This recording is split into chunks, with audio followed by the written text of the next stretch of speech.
మన మిద్దె తోటలో ఒకే ఒక మందార మొక్క ఉందండి. ఆ మందార మొక్క నేను ఎప్పుడు కూడాని పువ్వులు ఆకులు దానిలోనే వేస్తాను. అదే ఎరువని చాలాసార్లు చెప్పాను. ఇది ఒకరోజు ఒకటి పూస్తే రెండో రోజు రెండు పూస్తాయండి. మూడు పువ్వులు ఎప్పుడు పూయలేదు, డైరెక్ట్గా 4 పువ్వులు పూస్తాయి. ఇది ఈరోజు 4 పువ్వులు పూసాయండి. ఇదిగోండి చూపిస్తున్నాను, 4 పువ్వులు ఇవి. ఆ నెక్స్ట్ డే 2 పూస్తుందండి.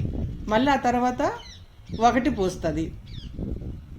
మధ్యలో ఒక్కోసారి గ్యాప్ తీసుకుంటుంది. నేను చాలా రోజుల నుంచి గమనిస్తూ ఉన్నాను. నా ఈ మొక్కలో ఉన్న విశేషత ఇదే. నా 5 పువ్వులు ఎప్పుడు పూయలేదండి.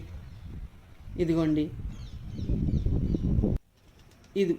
ఇదొకటి, నెక్స్ట్ ఇది నెక్స్ట్ డే పూస్తాయండి ఇవి. ఆ తర్వాత ఇది ఒకటి.